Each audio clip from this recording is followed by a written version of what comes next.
दोस्तों, मैं study with राजन से। आज हम लोग गवर्नर जनरल के पार्ट 2 वीडियो देखेंगे।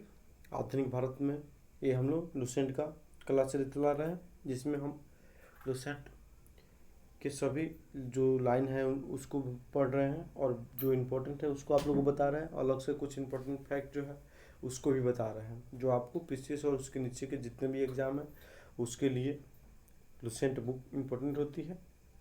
और यहाँ से आपको लगभग में 60 से 70% क्वेश्चन आते हैं।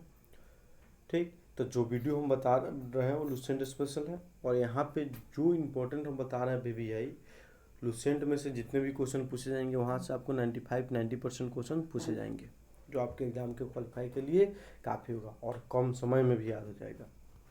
ठीक, चलिए हम लोग आगे बढ़ते हैं इस वीडियो के सीरीज को लेके चलते हुए। इससे पहले हम कहेंगे अगर वीडियो अच्छा लगे तो इसको सब्सक्राइब, लाइक और शेयर जरूर कर लीजिएगा। ठीक, ताकि आगे आने वाले नोटिफिकेशन आपको मिलते रहें। तो हम लोग आपको जॉन सॉर तक देखे थे, जो हस्तक्षेप की नीति अपनाए हुए थे अपने कार्यकाल में। 93 से 98 इनका कार्यकाल रहा और इस दौरान इन्होंने अपने आप को क्या कहा, बंगाल का शेर कहा करते थे। ठीक, लॉर्ड वेलेंसली जो है आपको 1798 से लेकर 1905 तक, 1905 का है, 1805 तक इनका कार्यकाल रहा। इस 7 वर्ष के कार्यकाल में इन्होंने बहुत सारे कार्य किए हैं। इसमें सबसे इम्पोर्टेंट जो होता है इनका काम वो है आपको सहायक संधि। ठीक है, क्या होता है इनका सबसे इम्पोर्टेंट काम? तो ये होता है सहायक संधि।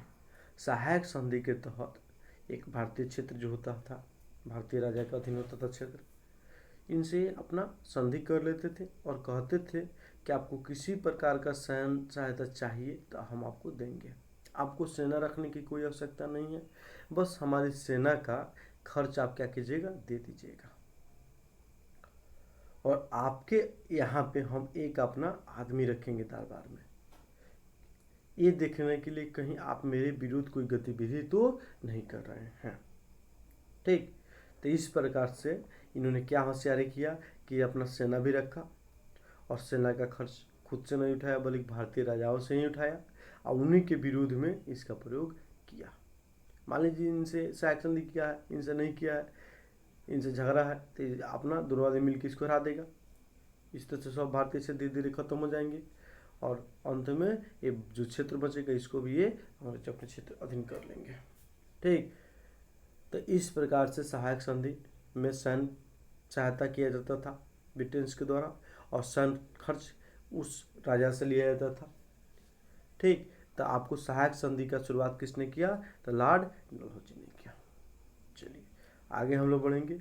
भारत में सहायक संधि का प्रयोग करने वाले पूर्व गवर्नर जनरल हुए वो फ्रांसीसी गवर्नर जनरल हुए डुप्ले। और बीच में आपको रॉबर्ट क्लाइव के द्वारा भी इलाहाबाद की संधि में ये काम किए गए थे 1765 में। तो डुप्ले और क्लाइव के दौरान भी आपको सहायक संधि हुए, लेकिन सहायक संधि की पत्ती को विशेष के रूप में जाने जाने होते हैं आपको लॉर्ड वेलेंसली। और प्रथम बार कौन सा भारतीय राज्य था वो सहायक संधि को अपनाया? तो Hyderabad. Most most most baby है। ठीक है, सहायक संधि अपनाने वाला प्रथम भारतीय राज्य हैदराबाद 1767 ईस्वी में। अन्य राज्य भी हुए हैं जिन्होंने आपको इस संधि को अपनाया हुआ है। ठीक है, अन्य राज्य भी हुए हैं जिन्होंने इस संधि को अपनाया हुआ है। तो उसमें कौन कौन से हैं उसको हम लोग देखते हैं। मैसूर 1799, तंजौर 1799, अवध 1801, पेशवा 1802, बरार और भोसले 1803, सिंधिया आपको 1804।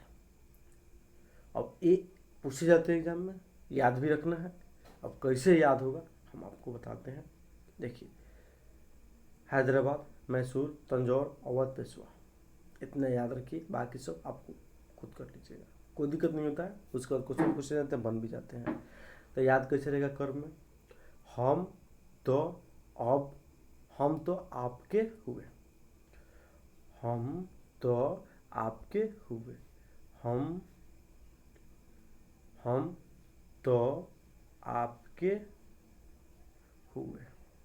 ठीक है, इसका कोई जरूरत नहीं है, हटाइए। हम से हैदराबाद, म से मैसूर, तो से तंजौर, और से अवध। ठीक है, और से अवध, आप और से पेशवा। हम तो आपके कर्म में भी याद हो गया। चलिए अब आगे सब है उसको रखिएगा। देखिए अब यहाँ पे क्या क्वेश्चन पूछे जाते हैं, किसमें कन्फ्यूजन होता है आपको। मराठा जो थे वो आगे चल के बाद में 1790 के आसपास में 4 भाग बट गए, वहीं शिवाजी वाला मराठा। और एक को आपको क्या कहा गया, मराठा खुद पेशवा कहलाया, एक पेशवा कहलाया, दूसरा जो था भोसले था, तीसरा था सिंधिया था, चौथा था होलकर था। तो इस चारों में कौन जो था वो सहायक संधि को नहीं अपनाया था, तो होलकर थे जो इंदौर में शासन किया करते थे। ठीक है, तो इंदौर के होलकरों ने सहायक संधि को नहीं अपनाया, याद रखिए। बाकी सब 3 आदमी पेशवा, भोसले और सिंधिया ने अपना लिया था। ठीक, और देखिए जैसे हम मसूर वाला बता रहे थे जिसमें 4 युद्ध हुए थे, तो चौथे युद्ध के दौरान टीपू सुल्तान क्या किए, मारे गए। ठीक है, 1799 ईस्वी में, याद रखिएगा। टीपू सुल्तान चौथे आंग्ल मैसूर के दौरान अपने राजधानी श्रीरंगपट्टनम की रक्षा करते हुए युद्ध क्षेत्र में वीरगति को प्राप्त हुए। ठीक, अब देखिए हम लोग वेलंजली के बारे में पढ़ रहे हैं, तो उन्हीं के कार्यक्रम में 1798 से लेकर 1805 तक जो भी घटनाएं हुई उसको देख रहे हैं। ठीक, तो इसी दौरान 1800 ईस्वी में कलकत्ता में नागरिक सेवा, सिविल सेवा के भर्ती के लिए भर्ती हुए युवकों को परीक्षित करने के लिए फोर्ट विलियम कॉलेज की स्थापना किया गया। इंपॉर्टेंट है। ठीक है, फोर्ट विलियम कॉलेज की स्थापना 1800 ईस्वी में किया गया। क्यों, तो नागरिक सेवा में भर्ती किए गए युवकों को परीक्षित देने के लिए। ठीक, और 1806 ईस्वी में भारत भेजे जाने वाले युवाओं को परीक्षण देने के लिए आपको क्या किया गया, एक कॉलेज की स्थापना किया गया इंग्लैंड में, हेलीबरी में। कहाँ पे, हेलीबरी में, जिसको क्या नाम दिया गया, ईस्ट इंडिया कंपनी, जिसको क्या नाम दिया गया, ईस्ट इंडिया कंपनी। ठीक, चलिए आगे हम लोग बढ़ते हैं। यह स्वयं को बंगाल का सिर कहा करता था। सॉरी, हम लोग आपको जॉन सोल के बारे में बताए हैं पिछले वीडियो में, तो वो नहीं बोलते थे, अपने आप को बंगाल का सिर कौन कहते थे, आपको हम मिस कर गए हैं, इसके लिए माफ़ी चाहते हैं। वेलेजली। ठीक, लॉर्ड कर्नवालिस जो थे 1805 ईस्वी में, जिसे पीछे बताए हैं वीडियो में, दूसरे कार्यकाल के लिए भारत आए गवर्नर के लिए, लेकिन उनका शीघ्र मृत्यु हो गया, उनको गाजियाबाद में दफना दिया गया। चलिए नेक्स्ट जो होंगे गवर्नर जनरल होंगे आपको सर जॉर्ज वार्लो। कौन होंगे, सर जॉर्ज वार्लो। 1805 से 7, 1805 से 7। 1806 ईस्वी में वेलोर में हुए सिपाही विद्रोह इसके कार्यकाल की क्या थी, महत्वपूर्ण घटना थी। 1806 ईस्वी में वेलोर में हुए सिपाही विद्रोह इसके कार्यकाल की क्या थी, महत्वपूर्ण घटना थी। ठीक है, चलिए ये इंपॉर्टेंट है क्वेश्चन। 1806 ईस्वी में कहाँ हुए थे, सिपाही विद्रोह हुए थे वेलोर में। क्यों हुए थे, तो यहाँ पे कुछ कान के बाली पहना करते थे यहाँ के सैनिक, उसको ये लोग रोक रहे थे, उसी के विरोध में विद्रोह हुए थे। तो वार्लो के विद्रोह में वेलोर में, जॉर्ज वार्लो के विरोध में वेलोर में बाली पहनने के लिए सिपाहियों ने विद्रोह किया 1806 में। इंपॉर्टेंट है। ठीक, चलिए नेक्स्ट जो गवर्नर होंगे आपको लॉर्ड मिंटो प्रथम। कौन होंगे, लॉर्ड मिंटो प्रथम। लॉर्ड मिंटो प्रथम 1707 से 1813 ईस्वी तक। ठीक, इसी के कार्यकाल में सबसे इंपॉर्टेंट घटना जब हम सिख को लोगों को पढ़ रहे थे, 1809 ईस्वी की आपको अमृतसर की संधि। ठीक, जो राणा रणजीत सिंह और अंग्रेजों के बीच में हुआ था। इंपॉर्टेंट लाइन है, इसके काल में रणजीत सिंह और अंग्रेजों के बीच में 25 अप्रैल 1809 को अमृतसर की संधि हुई। इसी के समय चार्टर एक्ट 1813 भी पारित हुआ। ठीक, चलिए तो ये इंपॉर्टेंट लाइन है आपको। मिंटो प्रथम और रणजीत सिंह के बीच में 1809 ईस्वी में अमृतसर की संधि किए थे। अंग्रेजों का प्रतिनिधित्व जो किया था मेडकॉक ने किया था, मेडकॉक ने। ठीक, चलिए नेक्स्ट आते हैं लॉर्ड हेस्टिंग्स। वहाँ पे 1772 से लेकर हम 85 तक वारन हेस्टिंग्स देखे। अब हम देख रहे हैं लॉर्ड हेस्टिंग्स। ठीक है, 1813 से लेकर 23, ये भी 10 साल तक रहे। इनका कार्यकाल की महत्वपूर्ण घटना आंग्ल नेपाल युद्ध 1814 से 16 की रही, जिसमें आपको नेपाल की पराजय हुई और दोनों के बीच में संधि हुआ, जिसे हम लोग सगौली की संधि के नाम से जानते हैं। अंग्रेजों और गोरखा के बीच में संधि हुआ था। इसी समय से गोरखा लोगों को भारतीय सेना में भर्ती किया जाने लगा, अभी भी होती है। नेक्स्ट आते हैं इसने क्या किया, पिंडारियों की क्या किया था, दमन किया था। क्या किया था, पिंडारियों का दमन किया था, याद रखिएगा। आपको सलमान खान की 2007 में एक मूवी आई थी वीर, उसमें आपको पिंडारियों के बारे में दिखाया गया है, जिसमें मिथुन चक्रवर्ती जो है आपको भूमिका पिंडारी के रूप में किए हैं और उनके पुत्र जो है सलमान खान है। चलिए नेक्स्ट आते हैं, इसके प्रमुख नेता जो थे वासिल मोहम्मद जीतू एवं करीम खां थे। ज़्यादा इंपॉर्टेंट नहीं है, लेकिन पिंडारियों का दमन कौन किया था ये इंपॉर्टेंट है आपको, वारन हेस्टिंग्स की लॉर्ड हेस्टिंग्स। अभी जो बताइए कौन, तो लॉर्ड हेस्टिंग्स, ठीक है। चलिए नेक्स्ट आते हैं, इसने मराठों की शक्ति को अंतिम रूप से नष्ट किया। देखिए इसने मराठों की संधि को अंतिम रूप से नष्ट किया। देखिए 1816 ईस्वी के आसपास 1818 में दो युद्ध होते हैं और युद्ध में मराठे और अंग्रेज सम्मिलित होते हैं और मराठे लोग अंतिम रूप से पराजित हो जाते हैं और सहायक संधि को मान लिया जाता है इनके एक राजा के द्वारा जो होल करते हुए, ठीक है। और अंततः क्या हुआ, आपको मराठे की शक्ति पूर्ण रूप से समाप्त हो गया था। जो आपको सहायक संधि को एक जो नहीं माने हुए थे, ठीक है, इंदौर के होलकर साहब, उन्होंने अब सहायक संधि को 1818 की ईस्वी में मान लिए और मानने के बाद में पूर्ण रूप से क्या हुआ, इनका मराठों का विनाश कर दिया। तो मराठों को पूर्ण रूप से खत्म कौन किया था, तो आपको लॉर्ड हेस्टिंग्स ने, ठीक। चलिए नेक्स्ट आते हैं हम, मराठों को शक्ति को पूर्ण रूप से नष्ट किया इसने, ठीक। और इसने प्रेस पर लगे प्रतिबंध को समाप्त कर प्रेस के मार्गदर्शक के रूप में कार्य किया। कोई इंपॉर्टेंट इसका नहीं है। इसी के समय में 1882 को टेंडेंसी एक्ट या काश्तकारी अधिनियम पारित किया गया, कोई जरूरत नहीं है, ठीक। चलिए नेक्स्ट आते हैं हम, लॉर्ड एम हस्टर्ड्स। कौन, लॉर्ड एम हस्टर्ड्स। लॉर्ड एम हस्टर्ड्स 1800 आपको 23 से लेके 28 तक इंपॉर्टेंट है। क्या इंपॉर्टेंट है कार्यकाल में, तो इनके कार्यकाल में आपको प्रथम आंग्ल बर्मा युद्ध हुआ था। 1814 तक आपको आंग्ल नेपाल युद्ध हुआ था जो सगौली के संधि के तहत खत्म हुआ था। और अब होंगे आंग्ल बर्मा युद्ध 1824 से लेकर 26 तक, जो आपको याडबू के संधि के द्वारा खत्म हुआ था, ठीक है, इंपॉर्टेंट है। याडबू के संधि जो 1826 में हुआ था। इसी के समय में बैरकपुर में सैन्य विद्रोह हुआ था, याद रखिएगा 1824 में। कभी कभी क्वेश्चन पूछे जाते थे हैं। 1806 के वेलोर विद्रोह और बैरकपुर विद्रोह, 1824 का हम लोग देख लिए, 2 सैन्य विद्रोह अभी तक हम लोग देखे। नेक्स्ट आते हैं Lord William Bentinck. Lord William Bentinck 1828 से लेकर 1835 तक, ठीक है, 1828 से लेकर 35 तक। 1803 में यह मद्रास का गवर्नर था, इसका कोई जरूरत नहीं है। इसी के कार्यकाल में बेरोल विद्रोह हुआ था, जातीय चिन्ह कान के बाली में। 1803 में यह मद्रास का गवर्नर था। इसी के समय 1806 ईस्वी में माथे पर जातीय चिन्ह न लगाने तथा कान में बालियां न पहनने देने पर वेलोर का सैनिक विद्रोह हुआ था। तो सैनिक विद्रोह आपको लॉर्ड वेलोर के आपको वार्लो के कार्यकाल में हुआ था, ये जरूरी है, न कि ये वहाँ का गवर्नर जनरल था, ये जरूरी है। तो इसका कोई इंपॉर्टेंट नहीं है, ठीक। चलिए 1813 ईस्वी में चार्टर एक्ट द्वारा बंगाल के गवर्नर जनरल को अब भारत का गवर्नर जनरल कहा गया। पहले बंगाल का गवर्नर जनरल कहा जाता था, जो आपको प्रथम बने थे वारन हेस्टिंग्स, ठीक है। और अंतिम बंगाल के गवर्नर जनरल कौन है, 2 रहे विलियम बेंटिक, ठीक। और प्रथम भारत के गवर्नर जनरल कौन हुए, वो हुए विलियम बेंटिक, क्योंकि अब बंगाल ने गवर्नर जनरल का पद को समाप्त करके भारत का गवर्नर जनरल का पद बना दिया गया। तो इस प्रकार से यहाँ पे क्या क्वेश्चन पूछे थे, बंगाल के प्रथम गवर्नर तो रॉबर्ट क्लाइव, अंतिम गवर्नर वारन हेस्टिंग्स, ठीक है।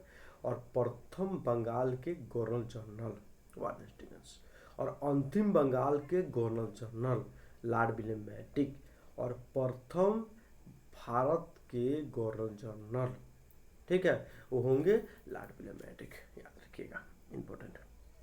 बंगाल का प्रथम गवर्नर जनरल देखिए दिया है वारन हेस्टिंग्स था। राजा राम मोहन राय के सहयोग से बेंटिक ने 1829 ईस्वी में सती प्रथा को क्या किया, मोस्ट भी हाईलाइट कर लीजिएगा,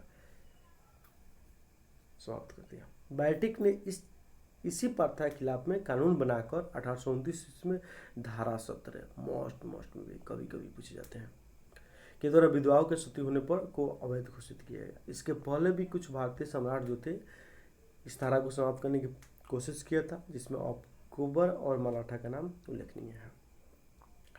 बैटिक ने कर्नल सलीमन की सहायता से ठगी प्रथा को खत्म किया 1830 ईस्वी में। मस्ट भी है, ठीक है। बैटिक ने कर्नल सलीमन के सहायता से 1830 ईस्वी में ठगी प्रथा को समाप्त किया था। चलिए नेक्स्ट आते हैं, ये मस्ट भी था। 1835 ईस्वी में बैटिक ने कलकत्ता में मेडिकल कॉलेज की स्थापना किया, याद रखिएगा, ठीक। चलिए नेक्स्ट आते हैं, मैकाले के अनुशंसा पर अंग्रेजी को शिक्षा का माध्यम बनाएगा। मस्ट विद्या, ठीक है। क्या अंग्रेजी शिक्षा का जनक कौन? तो लॉर्ड मैकाले। इसी के को प्रथम विधि आयोग का अध्यक्ष भी बनाया गया था, और जिन्होंने भारतीय कानून का आपको अध्ययन किया और एक कानून निर्माण के लिए अपना प्रस्ताव पारित किया, ठीक है। अभी भी विधि आयोग का गठन किया गया था, 20 विधि आयोग का गठन हो चुका है, अभी 21 विधि आयोग का गठन किया जाना है, ठीक। चलिए तब भारत में अंग्रेजी शिक्षा का जनक मैकाले, प्रथम विधि आयोग का अध्यक्ष, विधि आयोग का अध्यक्ष मैकाले, ठीक। चलिए बैटिक ने 1831 और मैसूर द्वारा 1854 में कुर्ग एवं मध्य चेर का हड़प कर लिया। बैटिक ने 1831 ईस्वी में मैसूर, 1834 में कुर्ग एवं मध्य चोर को हड़प लिया। कोई जरूरत नहीं इसको याद करने के लिए, ठीक। इसने भारतीयों को उत्तरदायी पदों पर नियुक्ति किया। इसके समय में भारतीयों को प्रदान किया गया उच्चतम पद सदर अमीन, डिप्टी कलेक्टर, ठीक है, था, जो 700, ये जरूरी नहीं है, ठीक है। बस इतना याद रखिएगा कि भारतीयों को ज़्यादा ऊंचा पद नहीं दिया जाता था अंग्रेजी कार्यकाल में, ये जरूरी है आपके लिए, ठीक। चलिए इसके समय कंपनी के 1873 के चार्टर एक्ट द्वारा यह निश्चित किया गया कि धर्म, जाति, रंग अथवा जन्म के आधार पर किसी व्यक्ति को कंपनी की सेवा में प्रवेश करने से नहीं रोका जाएगा। इसी के समय कंपनी के 1833 के चार्टर एक्ट द्वारा यह निश्चित किया कि धर्म, जाति, रंग अथवा जन्म के आधार पर किसी व्यक्ति को कंपनी की सेवा प्रदान करने से नहीं रोका जाएगा, ठीक। समानता स्थापित करने की बात की गई, जो केवल कागजी रहा, ठीक। इसने शिशु बलि प्रथा को भी प्रथम किया, तो ठगी प्रथा, सती प्रथा और शिशु बलि प्रथा आपको लॉर्ड विलियम बैटिक द्वारा खत्म किया गया था, इतना याद रखिएगा। नेक्स्ट जो हम है आते हैं चार्ल्स मेडकॉफ का शासनकाल 35 से 36 रहा। चार्ल्स मेडकॉफ का शासनकाल 35 से 36 रहा। प्रेस के पर प्रतिबंध इसने हटा दिया, ठीक है। जो भी इसके कार्यकाल रहा उसमें इसने प्रेस को प्रतिबंध, बहुत सारे लोग आए प्रेस को नियंत्रण किए, प्रेस को हटाए, प्रतिबंध हटाए, बहुत सा अधिनियम आया, लेकिन उसमें सबसे इम्पोर्टेंट ये भी अधिनियम है, 1-2 अधिनियम में, कि इसने क्या किया, प्रेस पर से प्रतिबंध हटा दिया, इम्पोर्टेंट है। इसीलिए भारतीय प्रेस का मुक्तिदाता इसे कहा जाता था, इम्पोर्टेंट मस्ट बीबीआई, कि भारतीय प्रेस का मुक्तिदाता कौन है? Charles Metcalfe. उसी तरह लॉर्ड ऑकलैंड 1836 से 42 ईस्वी, इन्होंने क्या किया, इसके कार्यकाल में प्रथम आंग्ल अफगानी युद्ध हुआ था, अंग्रेज और अफगानी युद्ध था 39 से 82 ईस्वी में, ठीक है। इसी के काल में ग्रांड ट्रंक रोड की भी मरम्मत की गई, जो दिल्ली से कोलकाता तक जाता था, जिसे आज हम लोग NH2 कहा करते हैं, ठीक। इस चलिए इम्पोर्टेंट है बस। इसके कार्यकाल में आपको प्रथम आंग्ल अफगानी युद्ध 1839 से 82 में हुआ, और द्वितीय आपको NH2 जो था ग्रांड ट्रंक रोड, जिसकी मरम्मत शेरशाह सूरी के द्वारा की गई थी, ठीक है, जो कलकत्ता से लाहौर तक जाता था। तो आपको कलकत्ता से दिल्ली वाला जो मार्ग था, इसने उसका मरम्मत कराया, ठीक। इसी के समय में भारतीय विद्यार्थियों को डॉक्टरी की शिक्षा के हेतु विदेश जाने की अनुमति दे दी गई, कोई ज़रूरत नहीं है ज़्यादा। नेक्स्ट आते हैं हम लोग लॉर्ड एलनबरो, 1882 से लेके 42 से लेके 44 तक। तो इसके कार्यकाल में आंग्ल मैसूर युद्ध खत्म हो गए, और सिंध की संधि इसी के कार्यकाल में हुई थी, ठीक है, याद रखिएगा। और सिंध की संधि के द्वारा सिंध को पूर्णतः रूप से ब्रिटिश क्षेत्र में मिला लिया गया। सिंध जो है गुजरात के आसपास का क्षेत्र है, जो अभी पंजाब का एक राज्य भी है, सिंध प्रांत, पंजाब का रहा है, पाकिस्तान का, ठीक। तो सिंध संधि 1843 ईस्वी में होती है, और उसी के तहत सिंध क्षेत्र को ब्रिटिश क्षेत्र में मिला लिया गया, लिया जाता है और अंगल अफगान युद्ध खत्म हो जाता है। जो लाइन आगे दिया है, सिंध विजय के विषय में नेपियर का कथन है कि वह अफगानी तूफान की पूंछ थी, कोई जरूरत नहीं है उसका। दास प्रथा का उन्मूलन इसी के समय में हुआ था, याद रखिएगा, ये भी धारा 1(5) के तहत। नेक्स्ट आते हैं, ये पूछे नहीं जाते हैं एग्जाम में, लेकिन याद रखने के लिए ठीक है। रविवार की छुट्टी इसके कार्यक्रम में शुरू हुई थी 1843। सिंध की संधि 1843 और आपको रविवार की छुट्टी 1843। ठीक, अब नेक्स्ट आएंगे लॉर्ड हार्डिंग। हार्डिंग 1, हार्डिंग 2, दो गवर्नर हुए हैं हार्डिंग नाम से। तो यहाँ पे प्रथम के बारे में पढ़ रहे हैं। हार्डिंग 1844 से लेकर 48 तक। इसके कार्यकाल की महत्वपूर्ण घटना थी दो, आपको पंजाब प्रथम आंग्ल सिख युद्ध हुए 45-46, जिसमें दोनों में अंग्रेज विजय हुए हैं। और इसने क्या किया, नौरबली की प्रथा को खत्म किया था, याद रखिएगा। ठीक, चलिए नेक्स्ट आते हैं आपको डलहौजी। तो डलहौजी के बारे में हम लोग कल अगले का वीडियो में देखेंगे। यहाँ तक जो इम्पोर्टेंट था गवर्नर जनरल में वो हमको बता दिए। कार्यकाल के साथ में याद रखिएगा, तो एक फ़ायदा होगा कि कोई भी चीज़ पूछेगा कि इसके कार्यकाल में हुआ था, तो डेट आपको याद होगा, कोई मतलब युद्ध का, कोई काम का, तो गवर्नर का नाम बता दीजिएगा। ठीक है, तो इसको कार्यकाल के साथ याद रखिएगा तो याद हो जाता है। ऐसे याद कीजिएगा नाम तो याद नहीं होता, लेकिन कार्यकाल के साथ नाम याद रखिएगा तो याद हो जाता है।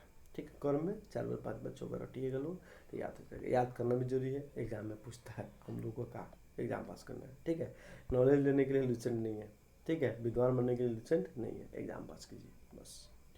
अब इसमें भी पूरा लाइन बाय लाइन पढ़ने की भी आवश्यकता नहीं होती है दोस्तों, इसीलिए हम वैसे ही चीज़ बता रहे हैं।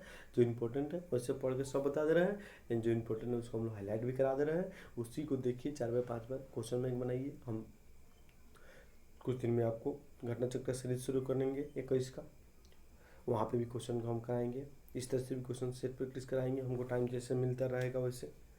तो चैनल को सब्सक्राइब करके रखिएगा, तो आप ही को फ़ायदा होगा।